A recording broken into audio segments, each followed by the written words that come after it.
Good evening. Thank you for letting me join you. It's a pleasure to be with you for the Westerleigh Talk series. My name is Paul Sanders. I'm an Associate Dean for The Ohio State University at Newark and a Professor of Music Education. And I compiled a book several years ago entitled Lyrics and Borrowed Tunes of the American Temperance Movement.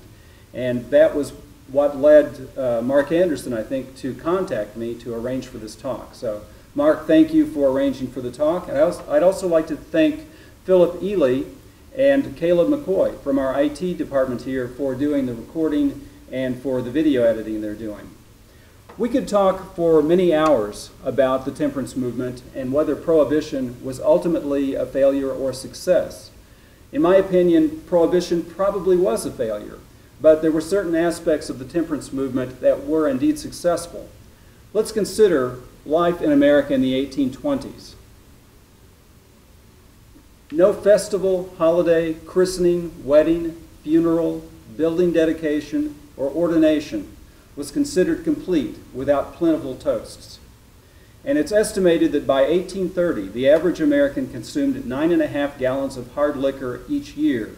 That's Americans aged 15 and above, which is more than 4 times the amount of hard liquor consumed today. As one source put it, virtually everyone drank virtually all the time. Alcohol was a regular part of the daily diet, but in family-centered work environments, such as farms and family shops and small businesses, such alcohol problems were not noticed so much. As America increasingly became an urban environment and people began to work in factories, there was an increasing awareness of the alcohol problem in America. Alcohol affected not only the alcoholic, but also other family members as well. The rights of women and children were fairly limited, and they were dependent upon the income brought in by the husband and father. If he spent most of his money at the tavern, it would be very difficult to pay monthly bills, and if coming home after a drinking binge, such men were often abusive to both wives and children. Certainly women and children worked hard too, but their rights were fairly limited, and it was many years before women would have the right to vote. It was many years before the social reform efforts of the later part of the 1800s. Although there had been local and state temperance organizations earlier, by 1826 it was clear that something needed to be done at a national level, and the American Society for the Promotion of Temperance was formed in Boston. Many other organizations would follow, including the Washingtonians, founded in 1840, the Women's Christian Temperance Union, or WCTU, which was established in 1874, and the Anti-Saloon League, founded in 1895. Music played an important role in all of these organizations. Those with strong religious affiliations often sang hymns, but there were other songs that were used, other tunes that were very popular with the temperance reformers, including patriotic songs, traditional songs, folk songs, popular songs, and later Civil War songs. Why did music assume such a vital role? Well, singing as a social activity was very common in the home and also fairly popular out in society as group singing. But music received a great boost also from the sheet music industry, which began to be really strong in the 1820s and proceeded to grow up until the time of the Civil War. Also, piano manufacturers, making pianos that were sometimes as inexpensive as $300. And there were other instrument manufacturers as well during this time. And all of those things contributed to the role of music in the home and the role of music for singing along to songs in public. Sing-alongs and musical performances were popular entertainment in a time way before video games, television, radio, and records. In fact, there was no means of recording at the time that many of these songs were written. To give you some idea of the important role of music, I have a quote here by Mary Dana from her book, The Temperance Lyre, in 1842. "How wonderfully great is the influence of music. Set the people singing, and you warm their hearts and nerve their hands to generous and noble acts. There is scarcely anyone so dead to every pleasing influence that he cannot be roused to enthusiasm by the spirit-stirring sound of popular music." Use this weapon freely, my brothers and sisters. Tune your cheerful voices till you charm away the evil spirits which have so long troubled this beautiful world. Now, there were many original temperance songs, songs that were composed for the temperance movement, but the majority of the songs used by the temperance movement borrowed tunes that were previously written. Borrowing tunes was not uncommon in early America. Consider, for example, the song "The Star-Spangled Banner," set to the tune of "To Anacreon in Heaven," and "America," which borrows the tune of "God Save the Queen," or "God Save the King" at the time. But even at a time when borrowing tunes was common practice, temperance writers churned out an astounding number of lyrics to borrowed tunes. Some collections of temperance songs consisted entirely of lyrics with no music, referencing the name of a familiar tune that should be used to the song. The obvious advantage of such an approach is described by Branham and Hartnett in their book, Sweet Freedom Song. The use of familiar tunes enabled reformers to quickly turn out songs adapted to specific occasions and purposes. More important, such topical songs based on familiar melodies enabled large groups to sing them on first reading. So, I would like to ask you to join me in singing some of the borrowed songs this evening, and what better place to begin than with patriotic songs? Patriotic songs were often written in response to threats against America, and temperance reformers saw alcohol as a serious internal threat to the nation. Thus, they freely borrowed patriotic tunes to promote their anti-alcohol message. Again, let me encourage you to join me. I hope you will stand up at times, that you can feel like you can sing more freely, and feel free to sing out with me. I want this to be a sing-along and not a performance today. Yankee Doodle is our first patriotic song that I'd like for us to look at. It was a unique patriotic song because of the humorous elements that are part of the song. British Army surgeon Richard Shuckburgh may have introduced the song to Continental soldiers as early as 1755, but there is no evidence he actually wrote the song. The familiar lyrics attributed to Edward Bangs probably date from around 1775. They were first printed as broadsides, which were song sheets with only lyrics, no music, as early as 1776, and the first American edition, containing both words and music, was published in 1798. Yankee Doodle has often been used as a tune for political campaign songs, and it was a favorite of the temperance movement as well. Of the 23 versions I found for my book, several share the same comic character of the original song. "'Tis time to swing the axes," or "'tis time to swing our axes," brings images to mind of crusaders descending on taverns and breaking open kegs of beer and rum. But often, the axe in such cases is a metaphor for the vote. Also in the song, "Bullets from the ballot box" refers to using votes to influence the alcohol problem. This becomes very clear at the end of the song, in the last verse, where there's a reference to crushing the power of rum by righteous legislation. There's another unusual reference in the song to something called the upas tree.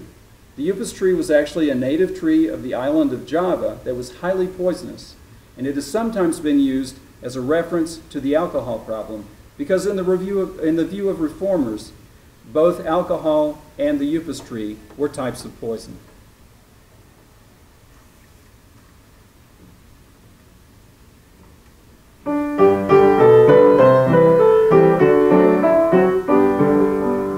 We've had enough of license laws, enough of liquor taxes. We've turned the grindstone long enough, 'tis time to string the axes. This deadly upas tree must fall, let strokes be strong and steady. Pull out the stumps, scrub up the roots, all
righteous legislation.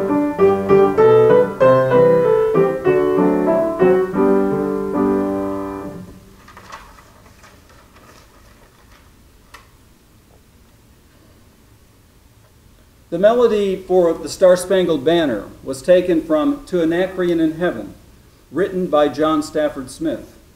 The tune was popular in America long before Francis Scott Key penned the Star-Spangled Banner.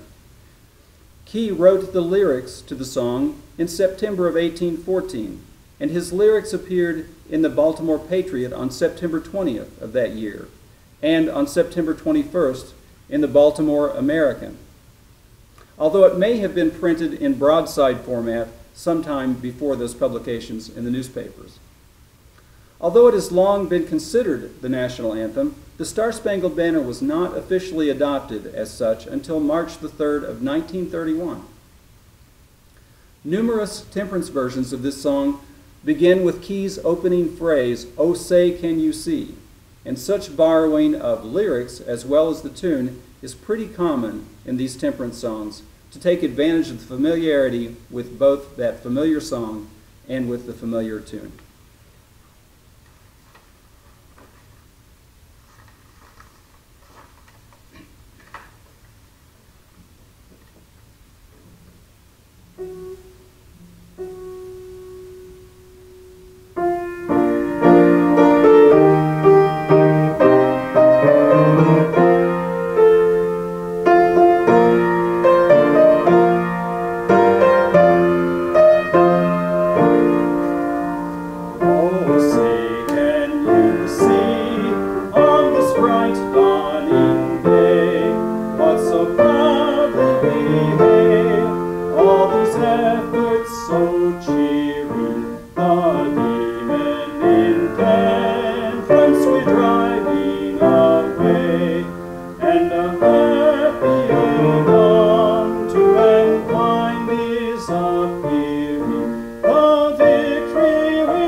America, the patriotic song most frequently borrowed by the temperance movement, takes its tune from the British national anthem, God Save the King.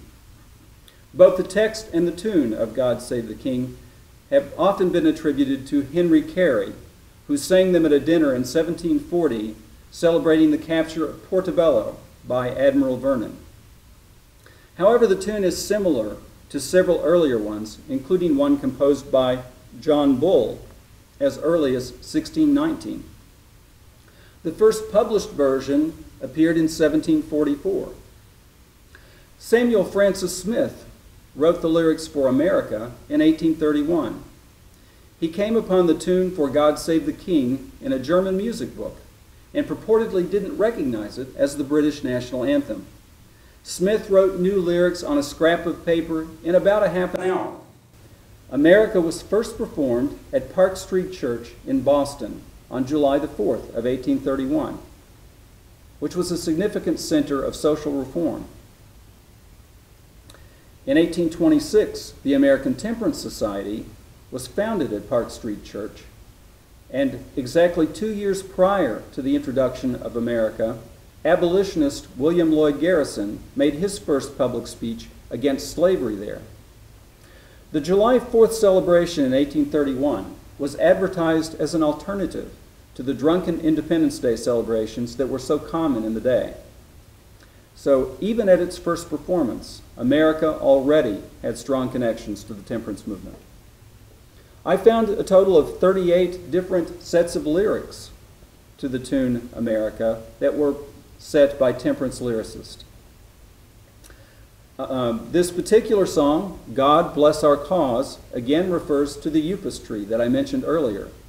And I found this collection to be compiled by a group known as the Silver Lake Quartet and published by Funk and Wagnall. The cover page of the collection gives the title, The Clarion Call, and notes that it is for use by amendment campaigns, reform clubs, temperance organizations, and prohibition camps, perhaps like National Prohibition Park might have had prohibition camps. Given that Isaac Funk, the co-founder of Funk and Wagnall, was among the earliest residents of your community, I would not be at all surprised if this very song was sung in your community in the 1890s.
I'd like to turn now to a couple of hymns used by temperance lyricists. The Women's Christian Temperance Union, or the WCTU, was established in Cleveland in 1874. While temperance crusaders sang popular temperance songs at social gatherings and in their homes, they particularly favored the use of hymns, gospel tunes, and camp meeting songs along with prayers to help inspire them during their crusades. They also believed that hymns would help to convert saloon keepers and patrons to abstinence and Christianity. The most popular hymn with temperance workers after the Civil War was Stand Up for Jesus. The original lyrics by Reverend George Duffield were inspired by the dying words of Reverend Dudley Tyng of Philadelphia in 1858. Tyng, speaking about the abolition of slavery, reportedly encouraged listeners to stand up for Jesus against slavery. The text was first set to a familiar tune by George Webb in 1861, and Webb's tune, along with many of Duffield's lyrics, were adapted to at least 15 different temperance songs that appeared in more than 30 temperance collections. This version appeared in a Woman's Christian Temperance Union collection compiled by Anna Gordon, who was president of the WCTU when the 18th Amendment passed in 1919.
Philip Paul Bliss wrote the words and music to Hold the Fort in May of 1870, following an inspiring address by Major D.W. Whittle at a Sunday school meeting in Rockford, Illinois.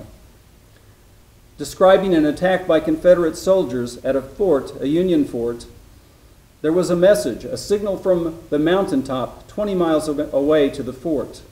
Hold the fort, for I am coming, W.T. Sherman. And Whittle's speech inspired Bliss to write Hold the Fort, which was first performed in Chicago the following day. Here's a temperance setting, Storm the Fort for Prohibition, from the Silver Lake Quartet collection that I mentioned to you earlier.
Prohibition had to signal still.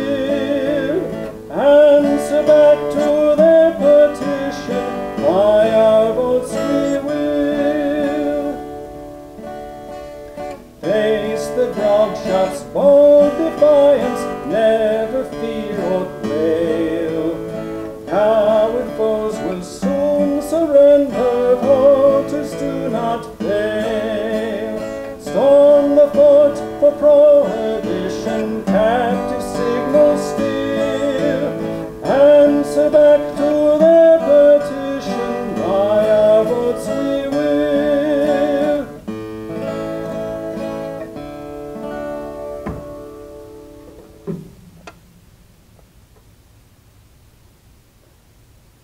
I'd like to now turn to some traditional songs. One of the best-known traditional songs of this time is the Scottish song Auld Lang Syne. Robert Burns wrote 3 of the 5 verses that became familiar to Auld Lang Syne and replaced the original tune with the one that we know today, which was believed to be the tune of The Miller's Wedding. Auld Lang Syne was first introduced in America in the late 18th or early 19th century. The song was widely used to toast the new year and became a great favorite of the temperance movement as well, which is rather surprising. Virtues of Cold Water is one of the early settings of Auld Lang Syne from the Washingtonian Pocket Companion of 1842. Formed by a group of reformed drinkers at a Baltimore tavern in 1840, the Washingtonians often incorporated performance by professional musicians as well as sing-alongs in their meetings. In fact, Stephen Foster, who was known to be a heavy drinker, sang at one such gathering, and Charles Dickens recounts getting caught up in a Washingtonian parade in Cincinnati during his first American tour. This particular setting was written by John Pierpont, the composer of Jingle Bells. Note the various plays on words within the song, which are somewhat clever, if perhaps a bit corny. Because it's so lengthy, I've only included the first 3 verses on your slides, but all verses are included in your handout.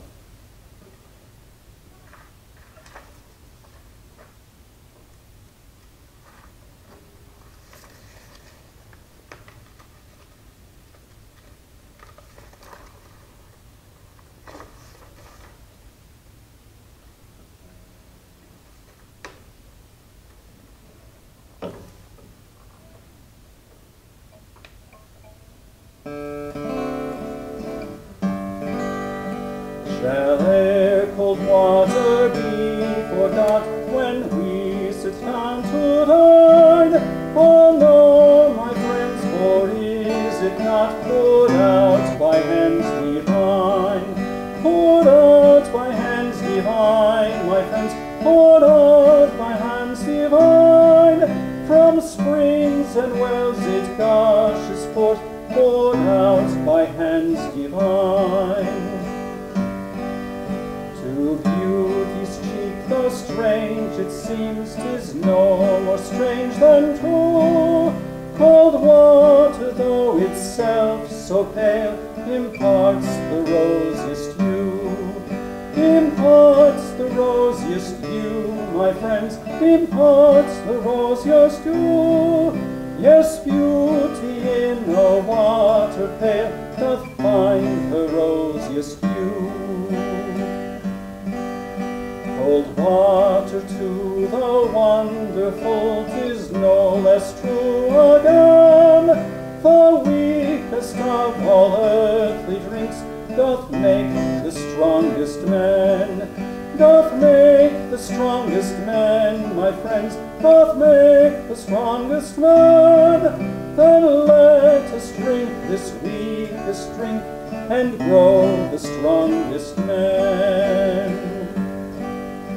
I've seen the bells of tulips turn to drink the drops that fell from summer clouds, then why should not the tulips of a bell, the tulips of a bell, my friend, the tulips of a bell? What sweetens more than water pure, the tulips of a bell? The sturdy oak full many a cap doth hold up to the sky, to catch the rain and drinks it up, and thus the oak gets high. 'Tis thus the oak gets high, my friend, 'tis thus the oak gets high, by having water in their cups. Then why not you and I? Then let cold water armies give their banners to the sky. So shall the boys like oaks be strong, the girls like tulips fair. The girls like tulips fair, my friends, the girls like tulips fair. The boys shall grow like sturdy oaks, the girls like tulips fair.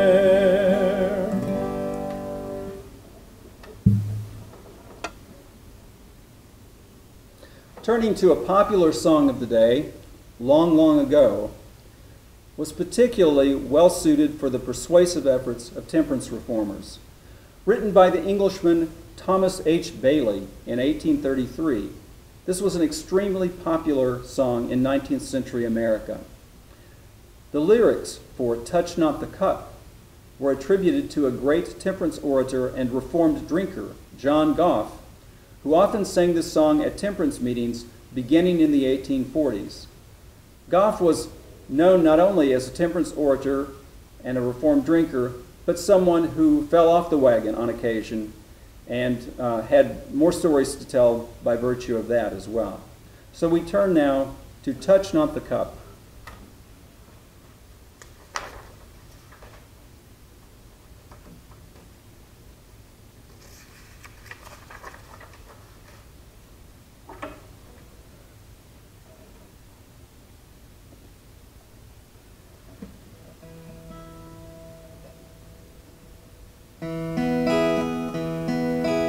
Touch not the cup, it is death to thy soul.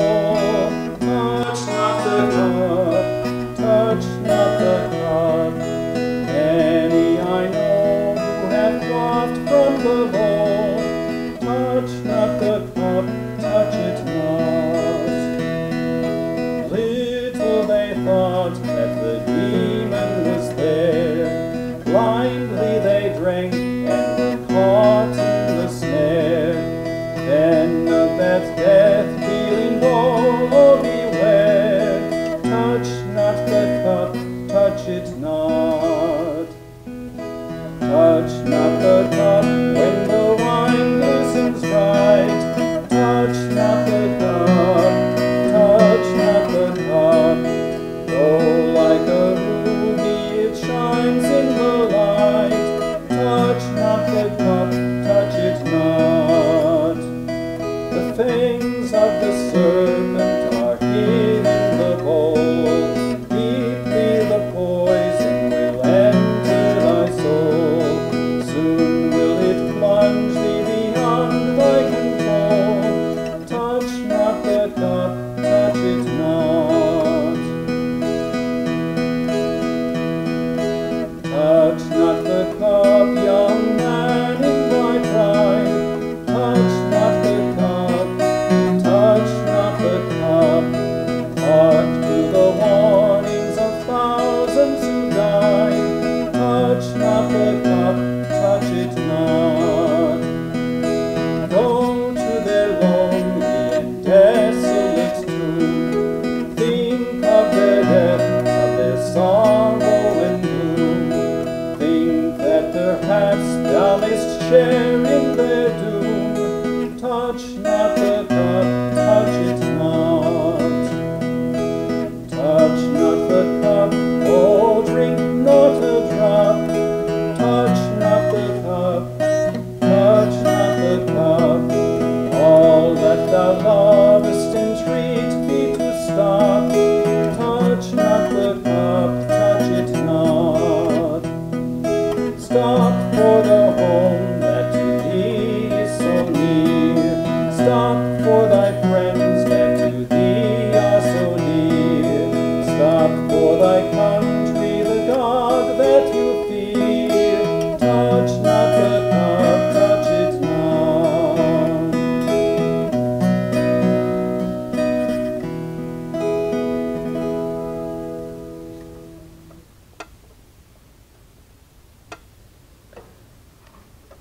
Stephen Foster's father was a member of the Washingtonians' Total Abstinence Society, and he spoke at a number of their conventions.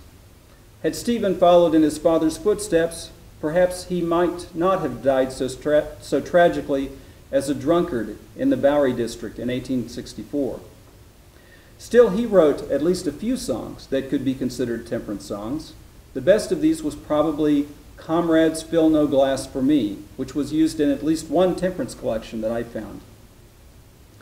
Temperance reformers also freely borrowed some of his other better-known songs. Oh, Susanna, Old Folks at Home, My Old Kentucky Home, and others. Here's a setting of Oh, Susanna, which was renamed Oh, Drink So.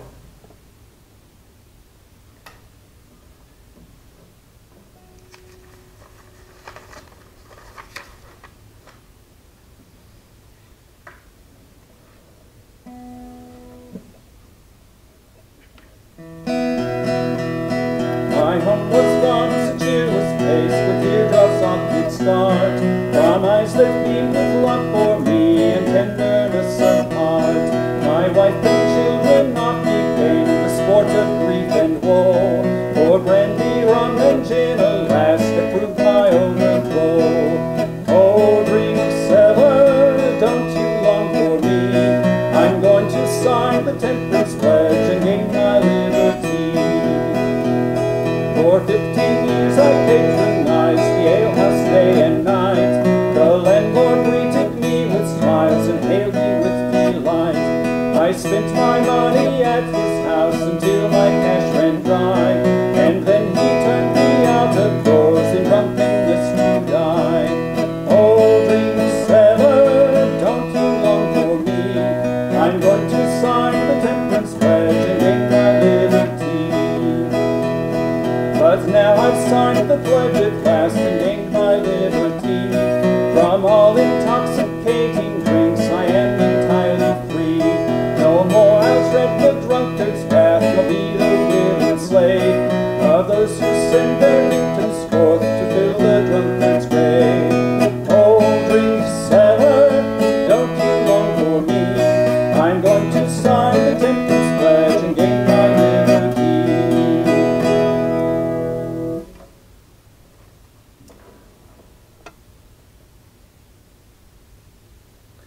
Turning now to the Civil War.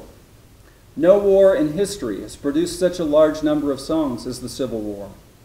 Some 10,000 songs by certain reports. As with the temperance movement, many of these songs were borrowed, but there were also a number of great original songs by composers such as George Root, Henry Work, and others. Most of the Civil War songs borrowed by the temperance movement were Union songs. This was at least partly due to the fact that temperance reformers in many cases were also abolitionists. But there were a couple of exceptions.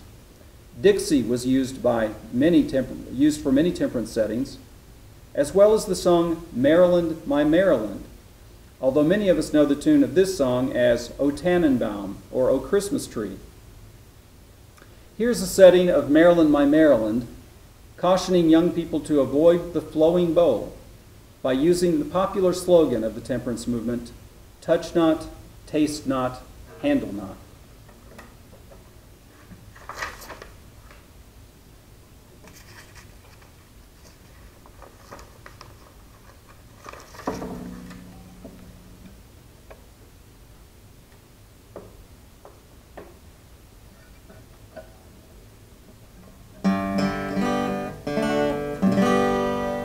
There's danger in the flowing bowl, touch not, taste not, handle not, will ruin body, ruin soul.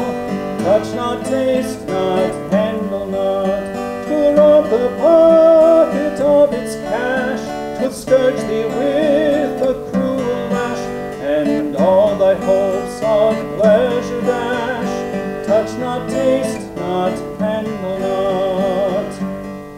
Strong drink is raging, God hath said, touch not, taste not, handle not, and the thousands it hath captive led. Touch not, taste not, handle not. and strong and brave, it leads them to a drunkard's grave. It leads them where no one can say, touch not, taste not, handle not. Come, let destroy each heart and hand, touch not, taste not, handle not, to drive the traffic from the land. Touch not, taste not, handle not. We need the strongest, bravest hearts to foil the tempter's cruel arts and heal his fearful wounds and smarts. Touch not, taste not, handle not.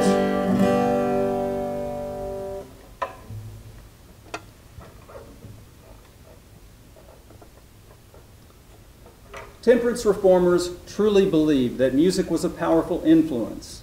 They used music in temperance meetings, for parades, during the Crusades, at picnics, and John Clements expresses the feelings of many temperance reformers a few years before the passage of national prohibition. He said, "Once the nation gets to singing the message of temperance, the greatest single stride has been taken toward the birth of a new day that sees whiskey banished forever from our land. These are familiar airs and tunes that have become a part of our American heritage. To make them the vehicle for carrying the challenge and confidence of temperance and prohibition is to endow them with a new commission and a larger usefulness." Thank you very much.